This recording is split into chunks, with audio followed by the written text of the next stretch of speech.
Disclaimer: the podcast contains adult themes, adult dialogues, and spoilers. Our opinions are just that, opinions. We're not bashing any of the creators we discuss, and we are not bashing you if you perceive things differently than us. Listeners and viewer discretion is advised. Hello, welcome to this episode of Story and Things, a storytelling podcast. I am your host, Cheli. And I'm your host, Yajaira. And today we're going to be talking about the Netflix series You. Season 1. Season 1. Because season 3 is coming out real soon. So we're going to talk about season 1, season 2, and eventually season 3. I did not know much going into this. Did you just watch this like for the first time? When you came in today, I was rewatching the ending. I watched season 1 like a while ago. Like I think it was last week. And then season 2 also around last week, beginning of this week. And then So just recently. It was a lot, yeah. You missed when it came out then. I remember when it came out just because of that Millie Bobby Brown comment. I didn't know about that. I guess Millie Bobby Brown made a comment about this show. Which we can talk about later. But I did not expect... I thought we were going to be watching for some reason. I thought this was the movie Split. Guess I was wrong. I thought that's what we were watching. Split. I mean, if you squint a little. I know, sure. maybe. But this was a lot to take in. Yes. I feel like the best way to talk about this... the best way to talk about this... is to bitch about it. As a wine and watch... We are going to be drinking wine or White Claws. Whatever, details. Just to get through this one. Because honestly... we need it. I really need to get through this one. I need it out of my system. But we are going to be talking about it by explaining the whole story first. And then talking about likes. Very, very few likes. Actually, probably no likes at all. And dislikes. You say that. She says that because it's a wine and watch. Yeah. But I mean, maybe we'll sprinkle something. No, we're gonna bitch about it. Okay, but it would be nice to, just know kind of what goes on in season 1, which is, it's not really that deep. So I'm going to hate on this a lot, by the way. A lot of shit does happen, but it's like pointless shit. You know what I mean? Yeah. Thank you. Thank you. I mean, there's just like a lot happening. So. You know what? I'm going to hella hate on this show right now. And I can see someone out there, Millie on her freaking troll account. She's like, you know what, Cheli and Yajaira? I actually think that you're wrong about this and it is super deep. And sorry, Millie. Millie, we're not coming after you. But I feel like we're gonna get hate. And I'm gonna be like, it just wasn't deep enough. Like, and she's gonna hella dig into me and be like, you thought La Fea Más Bella was good. So I'm gonna need you to shut up. It's not the same. It's a whole different thing, okay? Different tropes. So let's go ahead and talk about this story. This story centers around our main character, Joe Goldberg, who is a bookstore manager living in New York. Yeah, he's just living in New York, living his life. But it starts off with him in the bookstore noticing a girl walking in. And he hella just assumes everything about her just based on what she's wearing. He's hyper observing. Yeah, how she's walking. He's just like, oh. Yeah, she doesn't want to be seen by the way she's walking, but also she has jangly bracelets. So she wants to be heard a little. Yeah, she wants the attention, but just isn't asking for it. Just like a little though. Yeah, and he's just like completely in love with her by the first time that he sees her. Definitely a water sign. Yeah. And so she eventually buys the book that she wanted to get. Or no, he recommends one to her. Yeah. And it's like a very fairy tale-ish meeting. Because they have a little bit of a banter too. It's like they kind of are on the same wavelength. Yeah. She makes a comment about somebody else where she's like, people are so disappointing, right? And he's like, oh my God, she's so right. She gets it. She gets it. She gets me. Finally, someone who gets it. He's like to his coworker, Ethan, I'm gone. Me and her, we're eloping. Marriage, down the altar right now. But it's it seems pretty, normal at first. He seems normal at first. Yeah. But after she leaves, he's kind of like, and now, since you left, just got to know everything about you. Just like a little quick background check. And so he basically learned her whole routine, is watching her through her house. Oh, yeah. First, social media. Social media to see what type of friends that she has, how she acts online, how where she lives. Yeah, how she's perceived by others. He eventually finds out her address, where she works, everything like that. Which he does make a comment that he doesn't like how active she is on social media. So he's already like, damn, girl. But he also brings up, it feels like she's trying to show something that she's not. True. But he shows up at her house and mentions like, oh, wow, she doesn't even have curtains, just walking naked in her house. And he's observes her while she's like literally just chilling in her house. And she even sees, apartment. And she even sees her fling come in. His name is Benji. And he watches them. It's like a total tool. Yeah, he is. He's just watching them when they're, doing stuff. Yeah. Well, yeah. They're having sex and he's watching them and imagining that it's him. And then Benji eventually leaves. Well, she couldn't finish herself off, so she ends up like, pleasuring herself. And he's like imagining that he's doing that to her. Which then he starts touching himself and he's literally in the street. This old grandma. But he's like, it's weird to me. This whole show just like hit me like a freaking train. Oh, train. No, but it hit me like a train because it was like so much was going on. And this main character, Joe, did not care that he was doing this. It was just like, it's because I love her. Oh, by the way, the girl's name is Beck. It's because I love Beck so much. She's Guinevere Beck, but she goes by Beck because she's, not a lady, whatever. But he basically kind of puts himself into her life.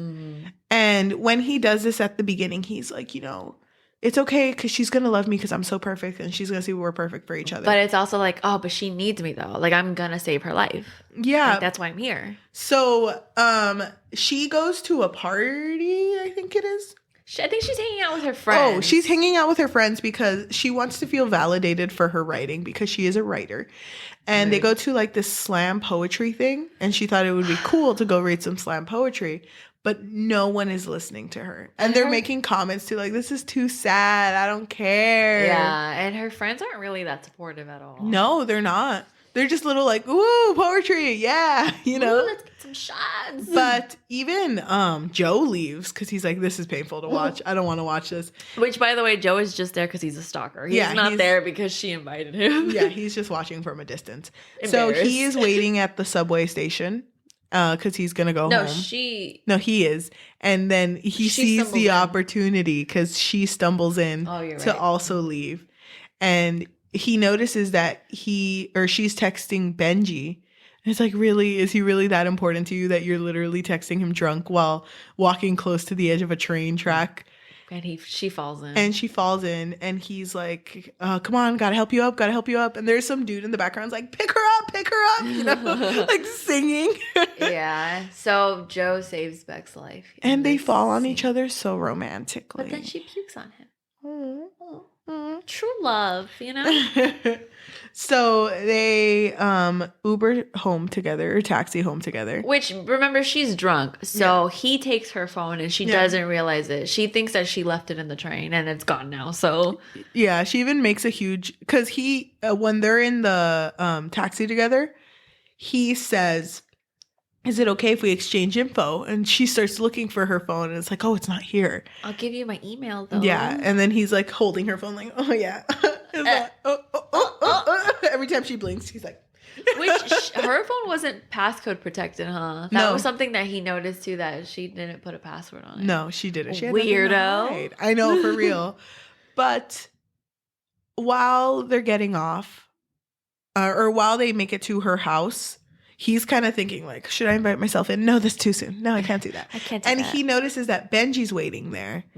And she's saying like, oh, look, this is Joe. He saved my life. And Benji's like, I don't care. Just come out. Benji gives no fucks. He doesn't even really care about Beck that much. You know? He's a total like douchebag. Yeah. But at this point of the story, you feel like, hey, it's not that bad. He's a stalker. He's a little bit of a stalker. Only a little bit, though. It's not that bad, though. It's like a little. Oh, he did lie about there being like a gas leak in her house and did sneak in to steal some of her panties and like look through her computer. Yeah. Whatever. Who hasn't done that? Hasn't done it? Because he pretended to be her boyfriend, right? Yeah, it's like whatever. But he does end up realizing that there's so many factors in her life, like so many people that he wants out of her life in order to make it easier and more noticeable to her that he's the right choice. Well, he has like a savior complex. So he's just like, all of these people, they don't love you like I do. Yeah. You know, they don't accept you. They don't accept your flaws. So he starts to get rid of them. Slowly. He gets rid of Benji by kidnapping him. And putting him in like a little cage that's in the basement of the bookstore. And keeps him for a while because he doesn't want to kill. He's not a killer. He's a stalker. Not a killer.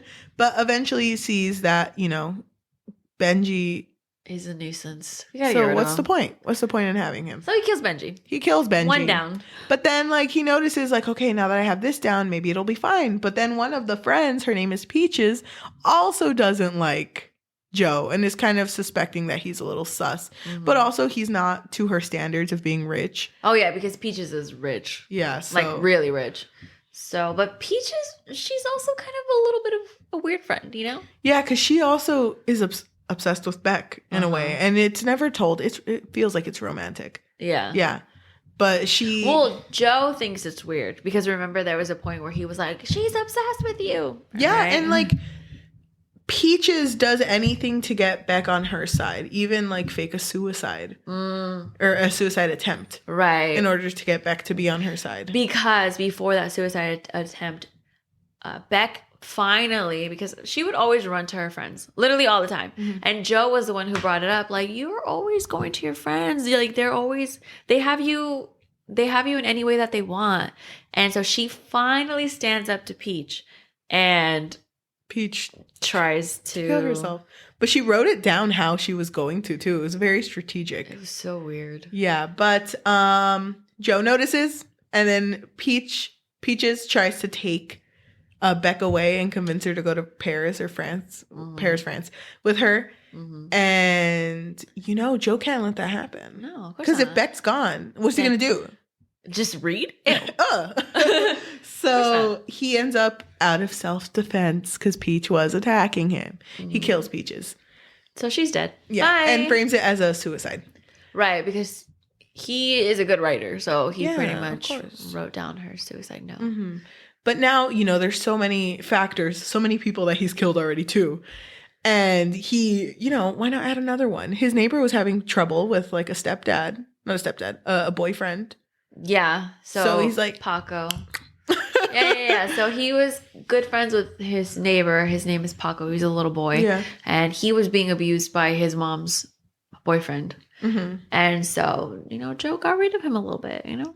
Yeah. Bye. And to speed things up a little bit, throughout this story, Beck and Joe have bumpy parts in their relationship. There's a point where they break up, but you know what? At the end, they realize that they're made for each other. But at one point, while Beck is at home with Joe, Paco comes and is like, oh, hey, by the way, Joe lent me this book. Sorry, I forgot to give it back. I always forget because I leave it in the ceiling of the bathroom. You know, the hiding spot? Yeah, the hiding She's spot. like, what hiding spot? Yeah, you know, the ceiling of the bathroom, it has a loose tile, and that's the best place to put your stuff. And she goes to check his stuff, and it's her phone, Benji's phone, Peach's phone. her underwear, and Benji's teeth. Ugh. Yeah, and just like a bunch of them. Oh, and a picture of Candace. And Candace's locket, her necklace. So, which Candace was Joe's ex. Who he's obsessed with. Yeah, but she figures this out, and he comes home because he had went to go get her breakfast. And she's freaking out. She tries to keep it cool, though. She's like, oh, Annika called me, and she wants me to hang out with her. Gotta go. But then he realizes, because he goes into the bathroom and sees a tooth on the floor, and just stops her. And puts her in the basement of the bookstore, which has like a cooling cage where you leave the most expensive books. Yeah. And basically puts her in there and it's like, oh, you just had to. You just had to. Hey, but we could have had it all. You made things weird. We could have had it all. And he sings like the whole song. And she's like, God damn. Okay, but he locks her in this cage, right? But he also brings a typewriter. And she's a writer, but she never writes because she's too busy trying to impress her friends. And so he tells her, you know what? This is a good opportunity for you to write. He gives her a typewriter and he's like, write something. And, she's still in shock because, she just figured out that this guy who she thought was her entire life killed all the people that matter to her in her life. Yeah. But she takes this opportunity to write kind of like a manuscript of everything she's been through, but blaming it on someone else who she actually had an affair with while her and Joe were together. Right. It was a therapist. Yeah. And she was like, it's perfect. Like, we can blame it on him. And you know what? We'll live together. And I love you so much. We're going to have a perfect life together. And Joe opens the door and he's like, to the cage she was in. Right. But also, she's trying to manipulate him. Oh, well, yeah. No, because as soon as the cage door opens, they hug and she stabs him with the sharp point of the typewriter and runs for the door. He tries to chase her, but he gets hit with a mallet. Yeah.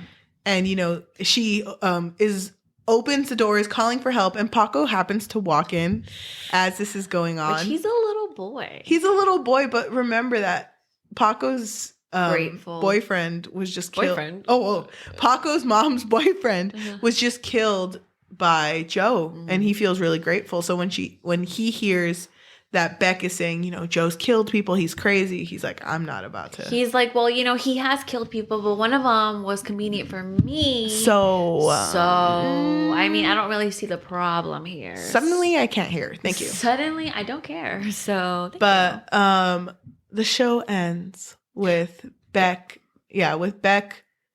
getting hit in the back of the head, I think. And it doesn't show much.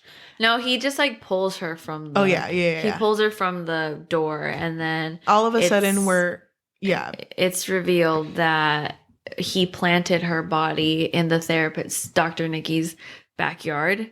And so because she made that manuscript, it made it seem that he was the one who killed her.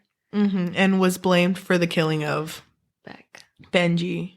Oh, yeah, and Benji, Peaches, and, everything. So now, Joe's completely free from that.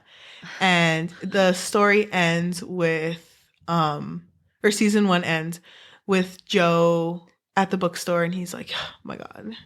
So heartbroken, never again. And then he sees a pair. Fall in love again. And then he sees a pair of legs, and he's like, hello. Oh my gosh. She is wearing a dress, meaning that, she's a little conservative, but also she wants to have a little attention on her. Just a little bit. And when he looks up, it's Candace, which was his ex that he thought he already killed. And then the show ends.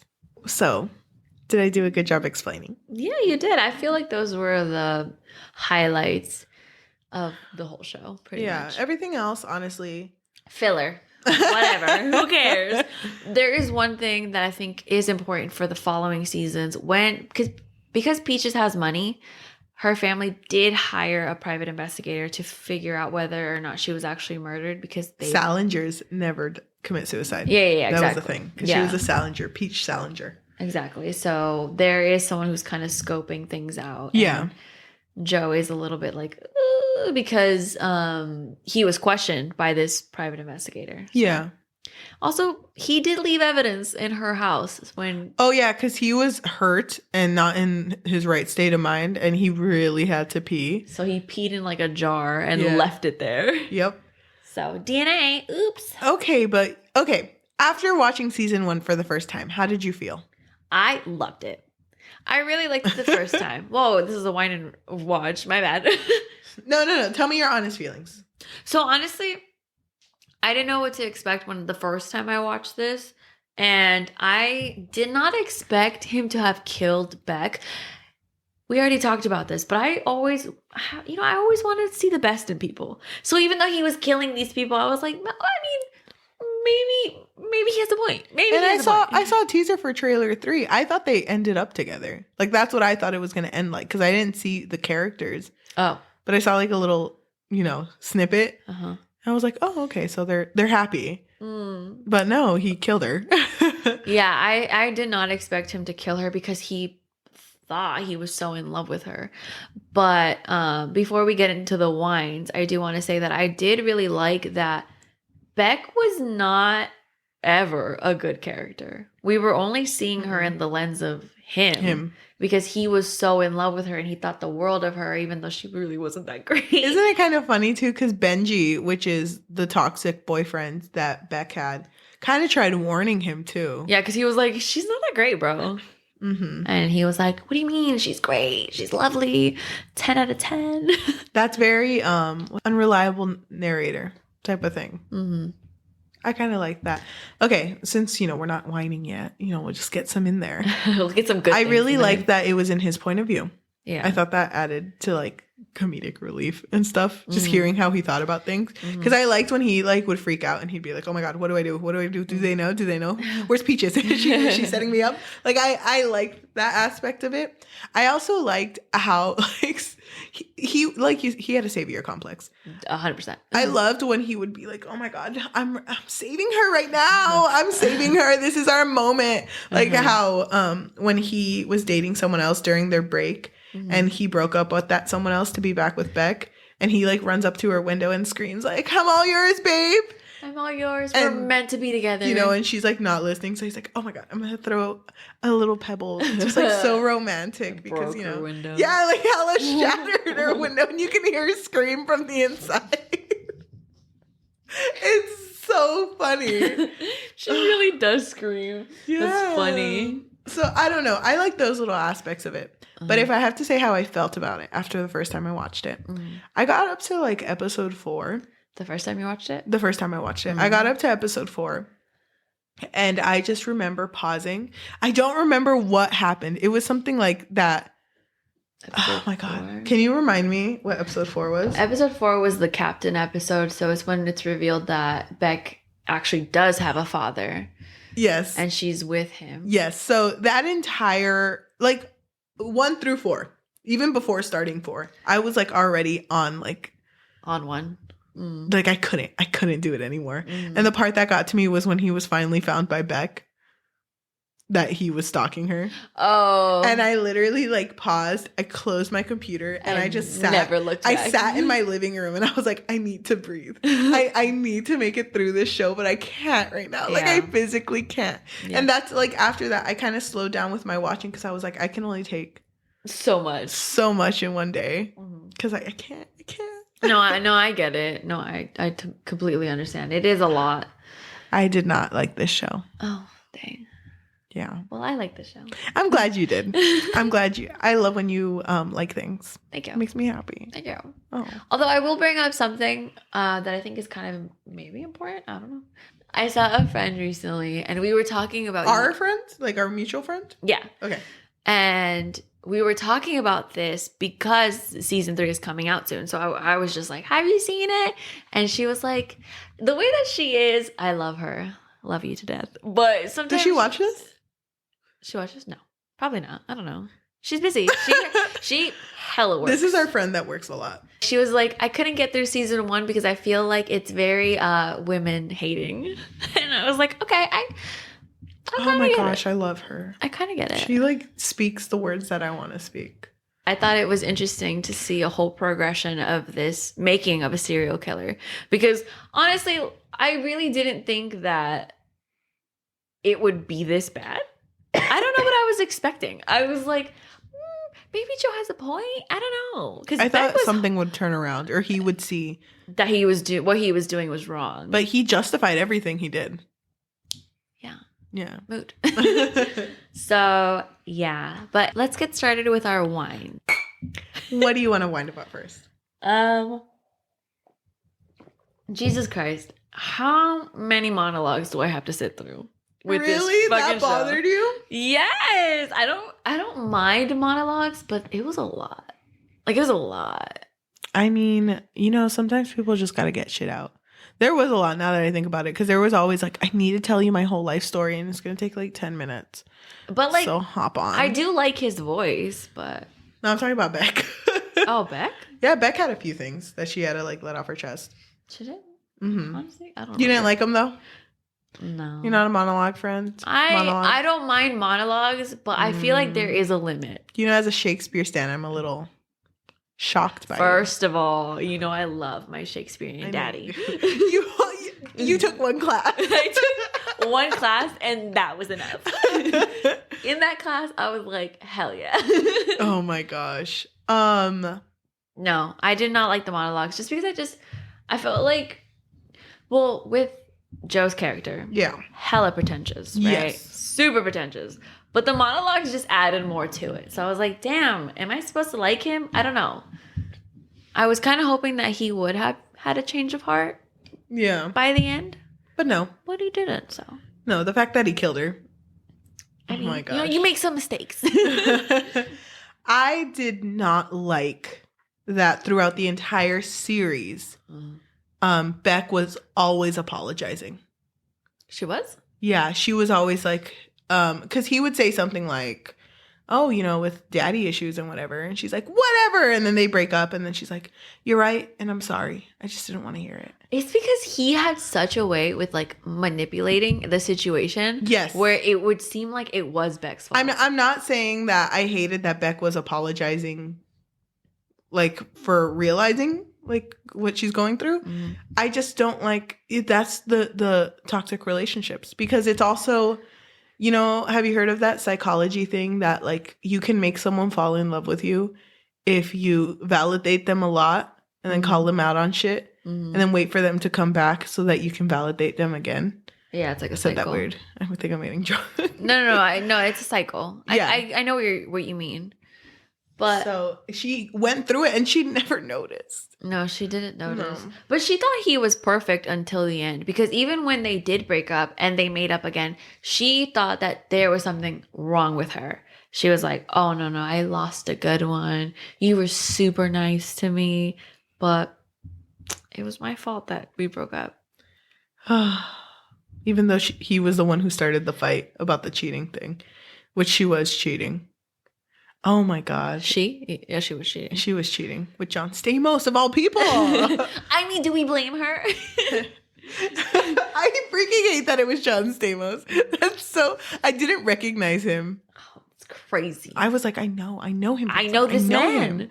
Oh my gosh. Yeah, so she had a therapist and then she cheated on Joe with him. Which, oh my God, wait, I love and hate that scene where I love that scene. I hate it. No, okay, well, yeah, I get it why you love it, but I hate it because the fact that all it took was for her to say, I love you, for Joe to be like, damn, forgiven. Oh my God. And freaking props to the people who shot that scene. Because did you notice the whole time she was speaking, her camera never shook. It was like on her. And she was just like, hey, I know you're upset. And anytime it was facing him, the camera was like shaking as if it would in like a serial killer's mind. Like how you would shoot a documentary of a serial killer. And it didn't stop shaking until she said, I love you. And then it stopped shaking when it focused on him and he said, really? Yeah, because it felt like everything just clicked into place. It's like everything he did was worth it, right? Because finally she loves him. Oh my God. I can't. That's so toxic. I know. But I mean, but like, it's Beck. Come on, it's Beck. Beck was never supposed to be like a likable character.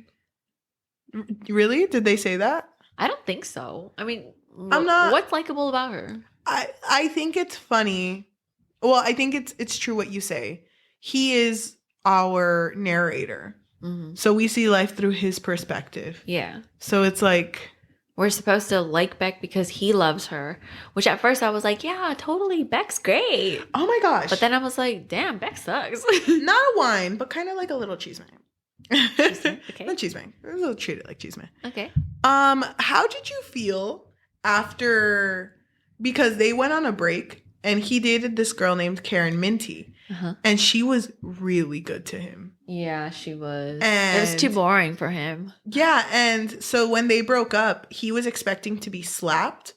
But instead, she was like, okay, I'm going to go. She took We're adults. The breakup like a freaking champ. And you can tell she wanted to cry. Of course it hurt her. Yeah. But she took it because they were dating for 3 months. And it seemed like they had a really good relationship. But he only broke up with her because then he realized, oh my God, wait, I kind of miss Beck. I need to be with Beck. Yeah, like Beck is my soulmate. My soulmate. Oh my gosh. I love Karen. I thought it was great the way that she handled the breakup. Yes. But it did kind of piss me off that Joe so easily, like, I don't know, like. He went back to Beck hella fast. Right, but and he didn't do anything after the breakup. He was like, oh, it's done.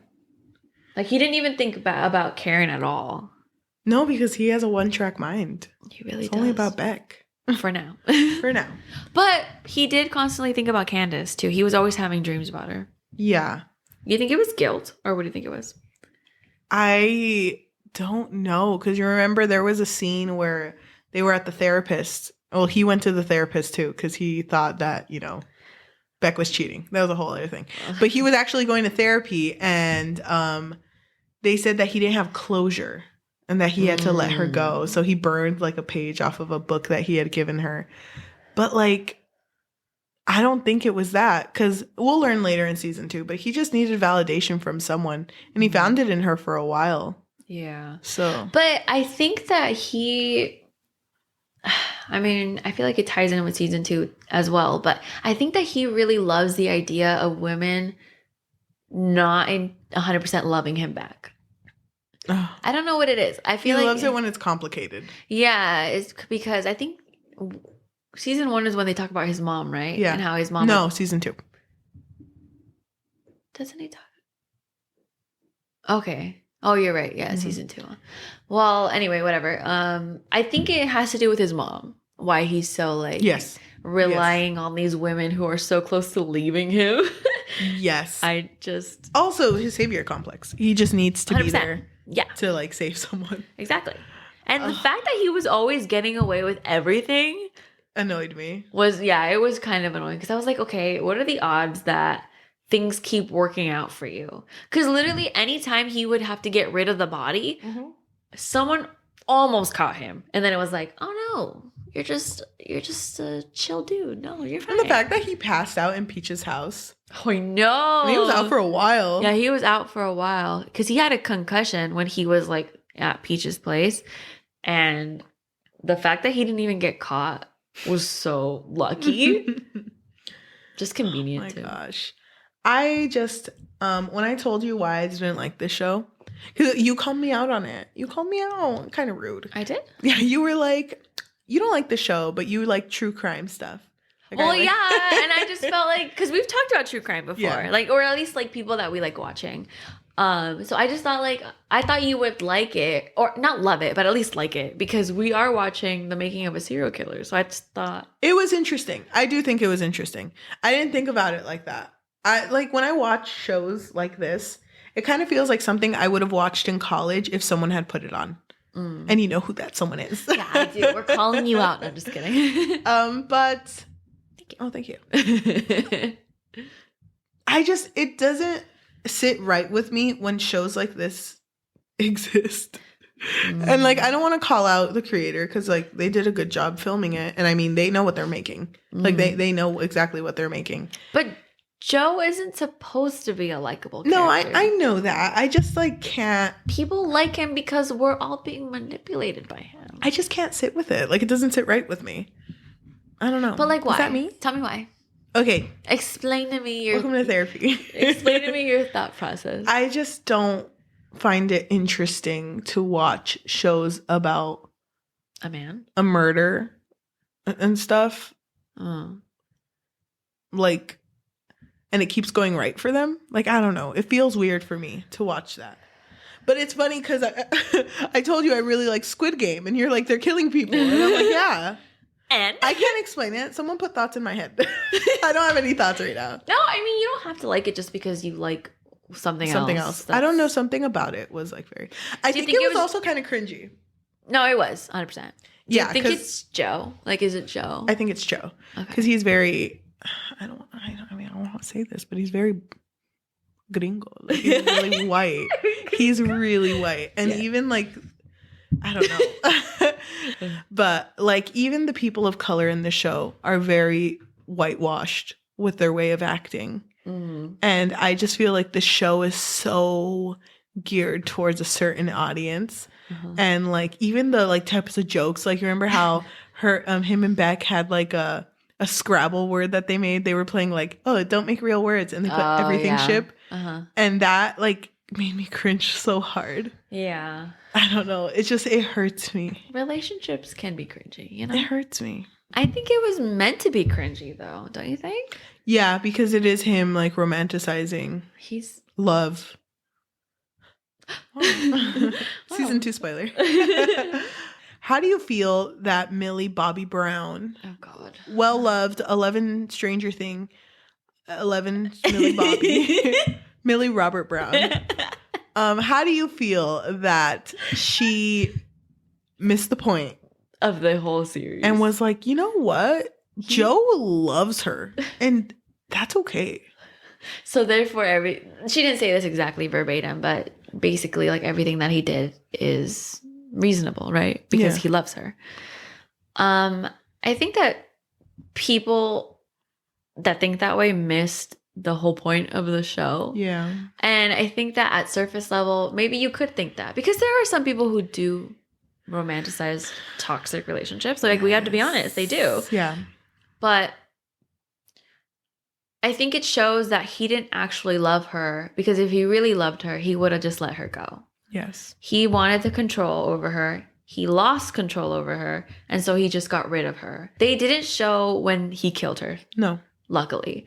But I don't think that he did it in a way that was like humane. I don't know if that's the correct word I'm looking for. I don't think it was like a quick. And it's kind of funny too, because you notice how we're watching this and seeing what he wants us to see. Mm-hmm. So I don't know. And yet, at that point, we don't see Yeah. it.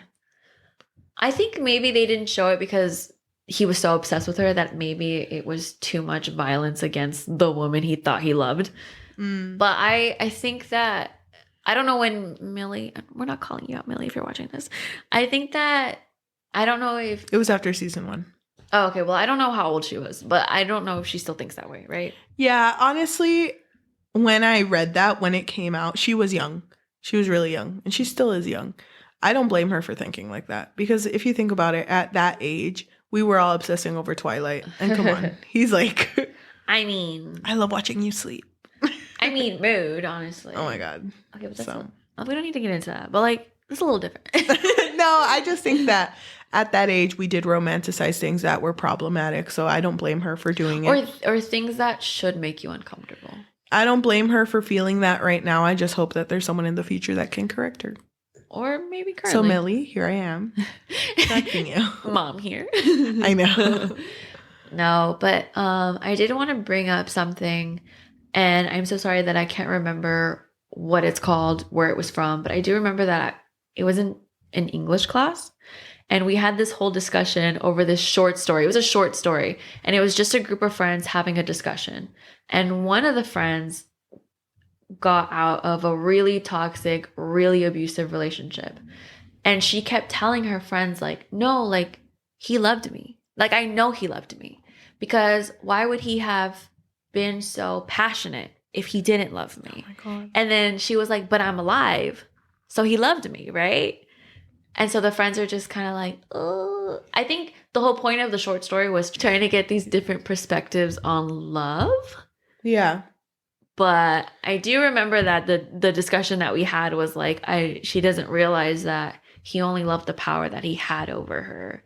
And he doesn't have it anymore. So, of course, he's trying to get it again. Oh, my God. That hurts me. Because if Beck would have survived.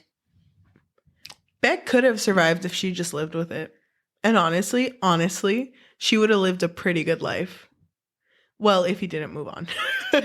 But, you know, she would have lived a pretty good life living with that lie. Because he would have protected her through everything. I think the point is that he would have eventually cracked, though, because he was killing all of these people around her, that she would have realized it eventually. No, but I'm saying, like, even after she knew, if she had chosen to what, not say anything? Yeah. She would have had a good life. But I don't think she wouldn't have liked it or enjoyed it, but she could have faked it, and she would have had a decent life where he would have protected her. But that's scary. Yeah. that's toxic. I feel like I wouldn't feel safe ever. No, I wouldn't either. Because if he's obsessed with you, he'd probably want to, check up on you or something. I don't know. Yeah. He had an ex also who... She was a rockera. Rockera. She was in a band. God. And I don't think she ever loved him. No. Ever. No. She just cheated on him. It was like a little fling, and for some reason, he was in love with her. I don't know why. Hella romanticized it. He loved the idea of Candace because she was this redhead. She was in a band. She was cool. She was smart. She was smart, apparently. And she read Wuthering Heights. You're so right. You're so right. And he caught her cheating on him with the guy that signed them to the agency for his music. Yeah. Yeah. And so actually, that was the first kill in this season.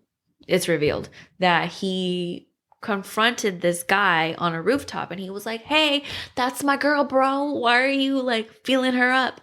And the guy is immediately like, oh, I'm so sorry. She never said anything about a boyfriend. And he actually seemed really apologetic and completely aloof. Yeah. But he even offered him some freaking weed or something. I know. And Joe just pushed him off the building. Yep. Oops. Joe was crazy. But I mean, he was raised by someone who also only knew violence. And he had a bad childhood too. But not an excuse though. Not an excuse. Oh my gosh. You know, I don't think I have much to say. I don't think I have much wines. Do you not have any more wines? I thought you had like 100. I hate this as a whole. Oh, okay. And I can talk about how much I hate just like the fact that it just feels like he's getting away with things. And he's just like. Maybe season 3. A white man on a killing spree. But I mean, a lot of serial killers are white. Oh my God. Why'd you have to remind me? I mean, they're not all white and men, but you know, there's a lot of them. So. Oh my gosh. I hate it. I hate it. Yeah. No, I get it. I really did enjoy my first watch. But like I told Cheli, it's one of those shows where I feel like I can just watch it once and I'm good. And never again. Never again. But you said you would watch the other seasons. I watched the new ones though. Yeah. Just to see how it ends. Yeah. I want to know how it ends. I'll just watch the last episode. Remember that one time when we were in college and you had to watch something for school? And we watched the first episode of The Secret Life of the American Teenager. Oh my God. And it was a whirlwind. And we watched the last one. It was like we didn't even have to watch anything in the middle. It's like, what the fuck just happened? I still hate that ending, even though we didn't get the middle. Trash. Okay, so we're going to read some reviews. I want to read this one, okay? I cannot say her last name. This is from Rotten Tomatoes, by the way. Yeah, it's I'm on Anna Leskiewicz. Okay, thank you. And they write, its sparkingly cruel sense of humor is what makes it compulsively watchable.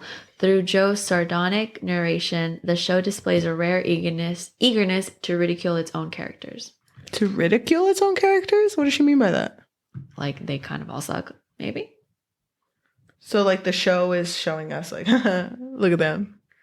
I think the whole show is supposed to be satire, though. Yeah, yeah. Neil Pollack says, the lit world setting makes the story actually funny and the satire deeply savage. I hate it, though. I hate it. I don't think the satire's funny. I don't hate it. The only part that was funny was when he broke her window. Oh my God, that was funny. Alberto Carlos writes, a very addictive thriller that will undoubtedly give us a sinister view of these parties and, at the same time, make us question whether we have ever been Joe. What do you mean been Joe? Like been obsessed with someone? Have we ever been a little... Well, have you ever obsessed over someone? Maybe they don't mean it exactly like extreme. Maybe. No, not that extreme, but like when you're like, I need to know everything about this person. No, God, no. I don't have the energy. I don't think I have either. I have no energy. I have not Googled people. Like, but you know when you meet someone and you're like, I just need to know what type of person they are. So you look up their Facebook. Yeah, no, I've done that. I mean, I've done that, but I mean, have I? I'm pretty sure I have. I can't think of the last time. But I haven't like, because I'll see it. I'll see like the first few pictures and stuff. And then I'm like, okay, I'm good. Yeah, I'm not like, I need to see everything. I need to know their whole life story. I do that though with like famous people. When I like feel like when I get into consume trash. When I feel like I need to consume trash, I will consume trash for like a long time. Okay, mood. Do you know what I mean? Yeah. But it's different with famous people because we're not seeing them. Yeah. So it's not like they're going to ask us questions and we're going to be like, I already knew the answer to that. I know your whole life story. I know it. Can I read Fiona Flynn? Because I feel like she's me. Mm-hmm. Addictive? Yes. But it definitely comes from the type of trashy thriller you would consume in one day by a pool somewhere. Ooh, that's me. Sounds bougie. Is there any bad ones? No, everyone likes it. Oh my God. Gwen Beck is boring. Season 1 is 100 miles away from the intrigue that season 2 provides. The main problem is the boring main character. Okay, well, she's not the main character. Sky H gave this a half star. Oh. Yes, you're right. This is another yawn fest, another wannabe. Nothing happens. Yeah, some mentally ill guy is really into stalking girls, but you got to give us significantly more than that. This is not the 90s. Oh my God, that actually kind of...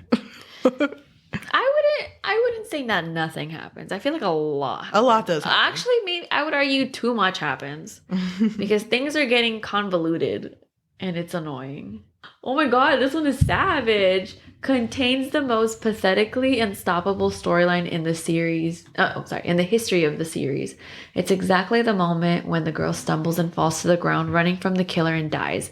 Only that it happens in every episode whenever something that could change the course and end bad for the villain. It is agonizing as there was not even an effort by the author to tell a story with a consistent narrative, just taken at random. Basically frustrating. Damn. Dude, I just am ready to put this. I know we're doing season 2 and 3. I can talk about season 2. I actually liked it a lot more than season 1. I just Wait, can I just make one comment? Yes, please. Isn't it interesting that in the beginning of the show, series, or season, Joe saved Beck's life with the train. Remember? Yes. But then at the end, he kills her. Isn't that interesting? It's kind of funny because that's what old romance was.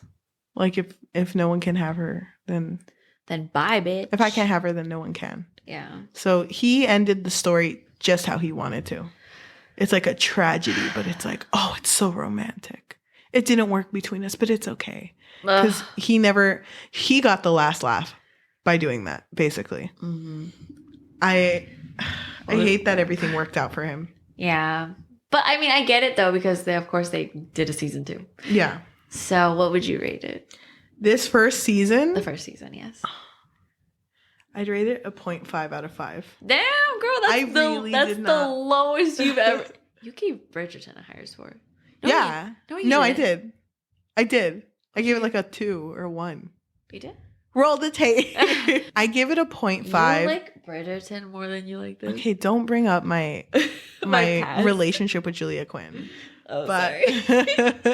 No, but I can't sit through this again. I can't. And I'm going to watch season 3 because I love you and I love doing this with you. But just know that every waking second of me watching that show is like I'm taking one step further away from God. You're not? Okay. Thank you. I'm so sorry. Well, now I feel bad. No, it's okay because I love doing this with you. Well, thank you. But I give it a 0.5 out of 5. Please try again. It's okay. Please you try really again. tried. I mean, A for effort. Maybe if you recast. Maybe. No, I don't mind the cast. They did what they could. I mean, he literally said he was gringo, but okay. No, they were all gringos, pero they were all gringos. But I mean, that's a whole situation with how people are casting in general. I don't think it's just you. It's everything. You know what I mean? Yeah, I get it. Thank you. Oh. I rest my case. Thank you. And see, I would give it a 3 out of 5. We start fighting again. I know. Why? Why? Because it had me hooked the first time I watched it.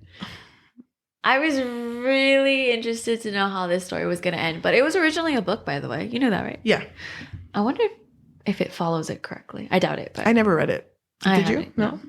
I don't really want to. But if I have to hear more about freaking Joe's thoughts, I might die. Seems like it would be an interesting book, though. Maybe.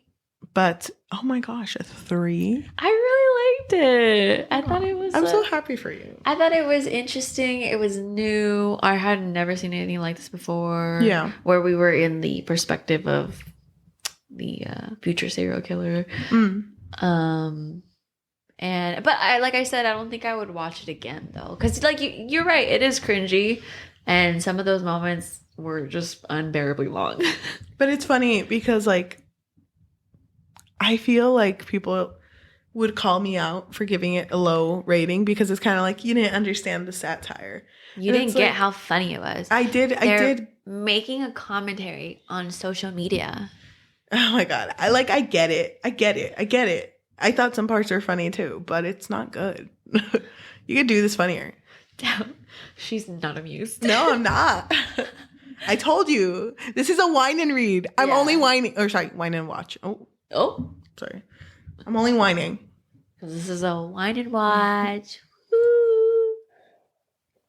But I don't think I have anything left to say. Nope, I'm good.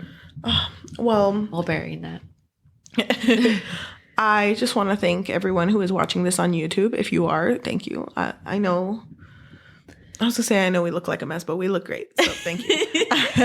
If you are watching on YouTube, please leave a comment. Tell me, how you feel about Joe, how you feel about Beck. If you've never watched this, would you? Would you watch it? Would you? Don't watch it. But no, you can watch it. It's okay. I mean, she wouldn't recommend it, apparently. Just skip to season 2. Please hit that notification bell because it will notify you. When one of us goes outside, finally. I go outside a lot, actually. Me too. To water my lawn. Only. That's it. Strictly.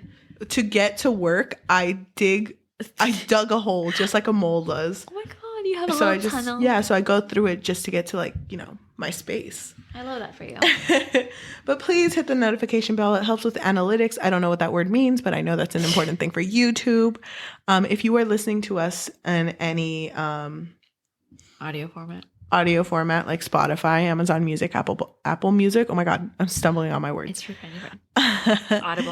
Audible. Whoa, what? We're on Audible? No one told me we're a book. Oh my gosh. Kidding. Okay, wait. No, we'll try to talk to Audible. If you are listening to any audio format, thank you so much. It really helps if you leave a comment, even if you want to be like, hey, I don't think Joe was a bad person. I will argue with you in the comments. I think Joe is a little misunderstood. I'm a Joe apologist. So oh my God, not the apologist. That's my word of the week, apologist. For real. Thank you. But it would really help if you leave a comment. People are more known through word of mouth. So that helps a lot. Thank you. So please tell everyone. Yes, but I think we're done. So thank you for watching, and we'll see you in the next one. Bye. Bye.